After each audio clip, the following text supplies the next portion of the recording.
Okay. तो आगे हम बात करने वाले हैं डिप्रीजन इन फ्रीजिंग पॉइंट।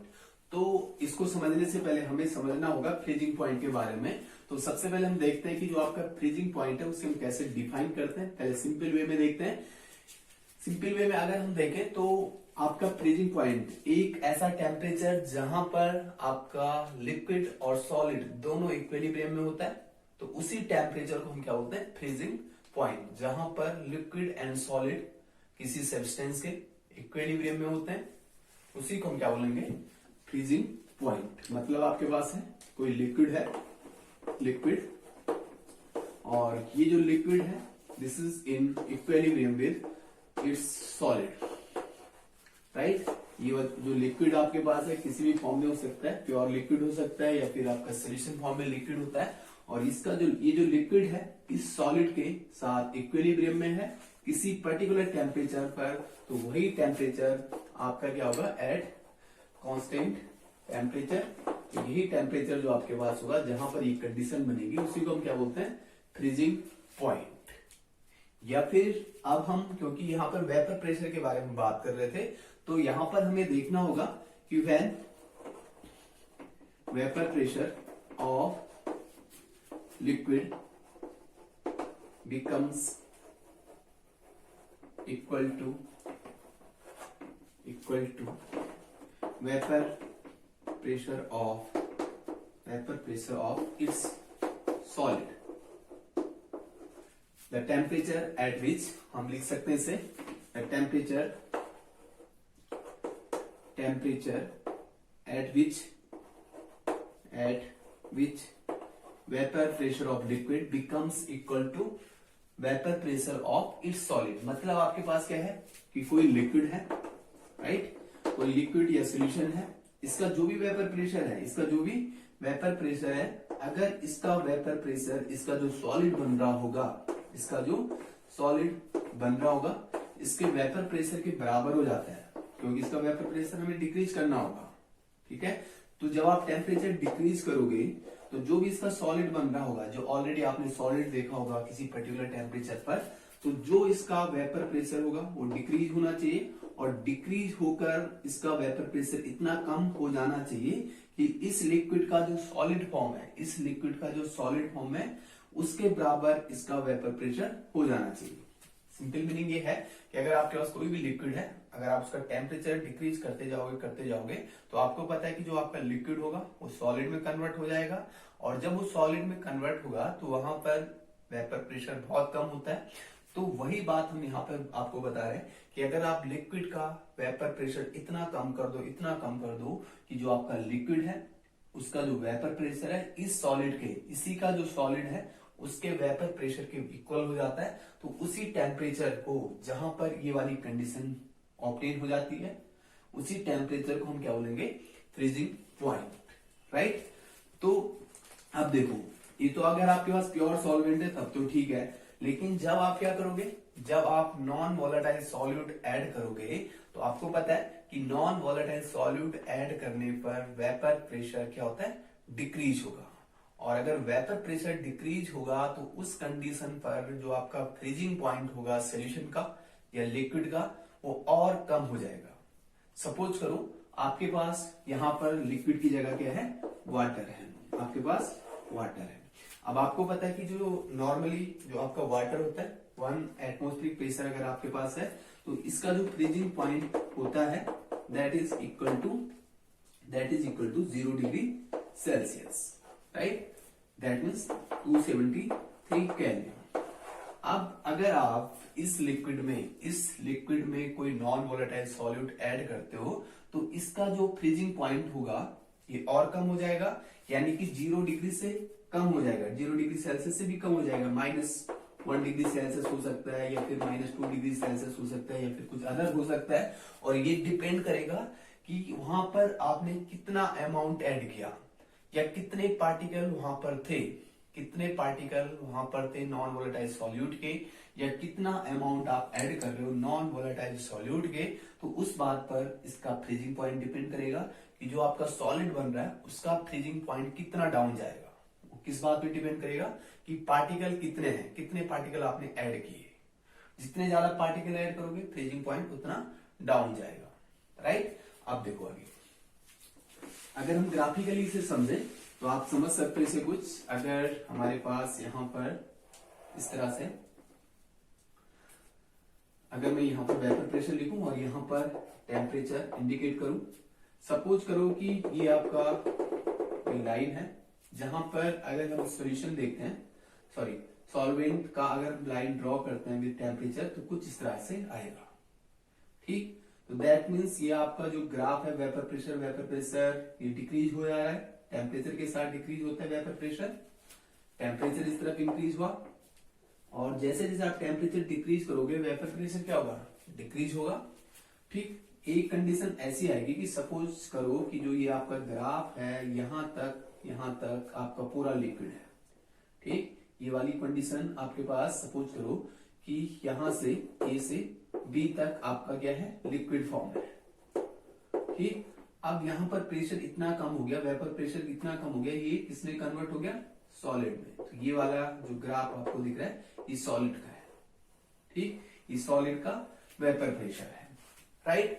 लेकिन अगर हम क्या करें, ये तो आपका क्या है, ये सॉल्वेंट के लिए ये जो ग्राफ आपके पास है, जो टेम्परेचर के साथ वेपर प्रेशर धीरे धीरे डिक्रीज हो रहा है, और इस पॉइंट पर आपका जो लिक्विड है वो पूरी तरह से सॉलिड में कन्वर्ट हो जाता है। और अगर आप इस सॉल्वेंट में कोई नॉन वोलेटाइल सॉल्यूट ऐड करोगे, अगर आप क्या करो, इस सॉल्वेंट में कोई नॉन वोलेटाइल सॉल्यूट ऐड करोगे तो क्या होगा, किसी पर्टिकुलर टेम्परेचर पर उस सॉल्यूशन का वेपर प्रेशर कम होगा, ये हमने पहले भी देखा था। अगर मैं इस टेम्परेचर की बात करूं, इस टेम्परेचर की, तो यहां पर अगर हमारे पास एक तरफ प्योर सॉल्वेंट है तो उसका वेपर प्रेशर ज्यादा होगा कंपेरेटिवली नॉन वोलेटाइल वाला जो सॉल्यूशन है उसका वेपर प्रेशर तो और भी कम होगा, तो आप इसे अगर आगे बढ़ाओगे, टेम्परेचर डिक्रीज करते जाओगे तो ये भी डिक्रीज होगा, वेपर प्रेशर डिक्रीज होता जाएगा, और ये और डाउन टेम्परेचर पर और नीचे इस टेम्परेचर पे मैच कर रहा है, ठीक है। मतलब ये जो ग्राफ है आपके पास, ये वाली जो लाइन है ये सॉलिड के लिए है, सॉलिड, और ये जो आपका लाइन है ये सॉल्वेंट के लिए, और ये जो आपका लाइन है, ये जो आपका कर्व आ रहा है ये आपका किसके लिए है, ये आपका सॉल्यूशन के लिए है, राइट। और ज्यादा मिलाओगे तो ग्राफ और नीचे आएगा, इधर आएगा, ठीक। अब देखो आपके पास यहां पर जो ये पॉइंट आपके पास निकल कर आ रहा है,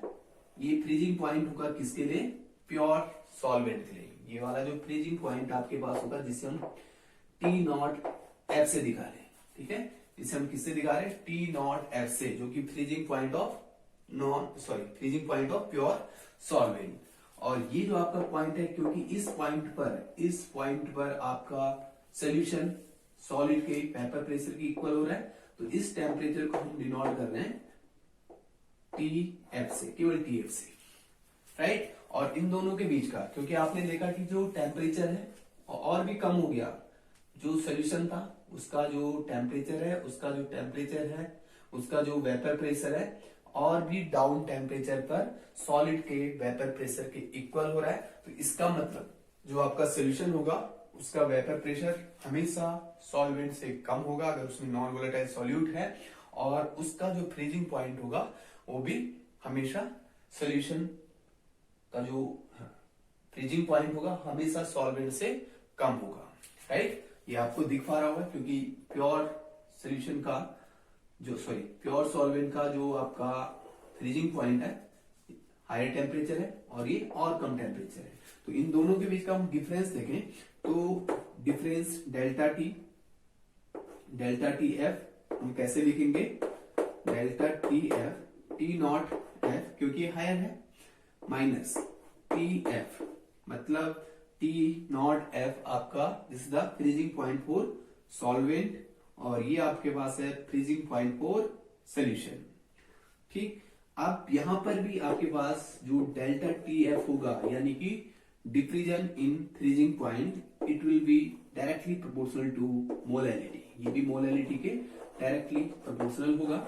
अगेन इसको भी हम और आगे सिंप्लीफाई कर सकते हैं, मोलैलिटी के टर्म में लिख सकते हैं।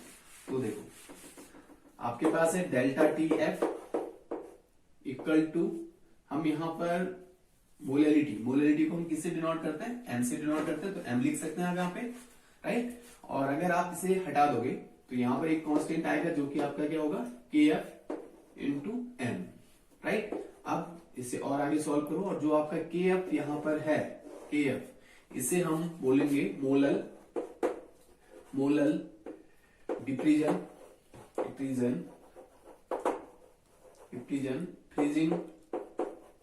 Freezing point constant.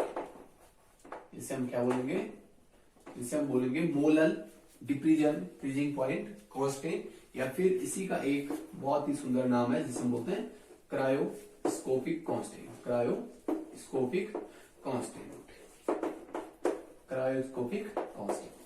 राइट।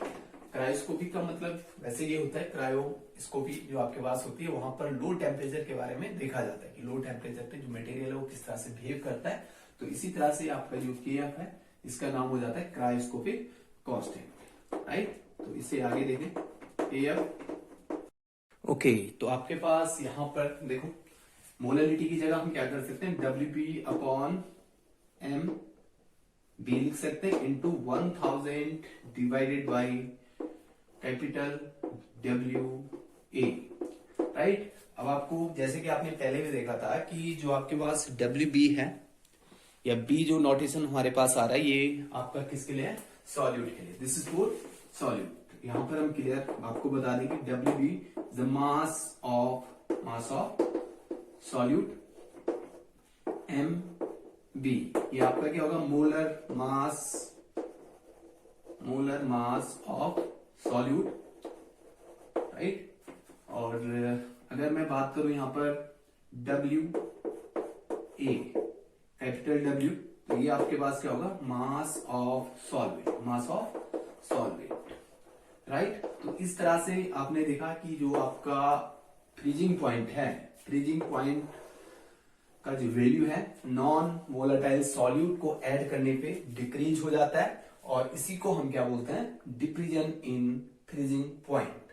अब आपने सुना होगा कि जो हिल एरियाज होते हैं वहां पर क्या किया जाता है कि जो रोड होती है, ठीक, तो आपने देखा होगा कि जो आपके पास हिल एरियाज होता है वहां पर जब स्नोफॉल होता है तो पूरी रोड क्या हो जाती है, स्नो से कवर हो जाती है। तो उस बर्फ को हटाने के लिए, उस स्नो को क्लीन करने के लिए वहां पर क्या डाला जाता है, कैल्शियम क्लोराइड या फिर NaCl का एडिशन किया जाता है, NaCl का स्प्रे डाला जाता है या फिर कैल्शियम क्लोराइड वहां पर डाला जाता है, ताकि क्या हो जाए कि जो आपके पास 0 डिग्री सेल्सियस पर फ्रीज हो रहा था, जो 0 डिग्री सेल्सियस पे आइस फ्रीज हो रहा था या वाटर जो वहां पर आइस के फॉर्म में था, अब अगर आप इसके ऊपर क्या डालोगे, कैल्शियम क्लोराइड या फिर NaCl डालोगे, तो इसका जो फ्रीजिंग पॉइंट होगा वो 0 से भी डाउन चला जाएगा, मतलब 0 पे ये फिर फ्रीज नहीं होगा।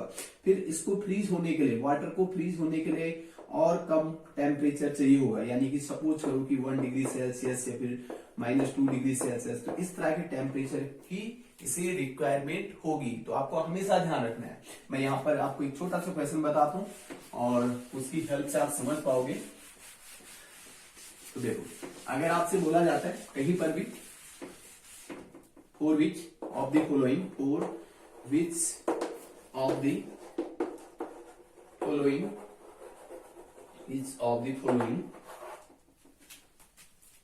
boiling point, फिर for which of the following solution depression in freezing point is maximum। आपके पास दिया हुआ यहां पर 1 मोलर ऑफ ग्लूकोज, आपको दिया हुआ है दूसरा आपको दिया 1 मोलर ऑफ सुक्रोज, थर्ड आपके पास है 1 मोलर ऑफ NaCl, और फोर्थ आपके पास है 1 मोलर ऑफ कैल्शियम क्लोराइड।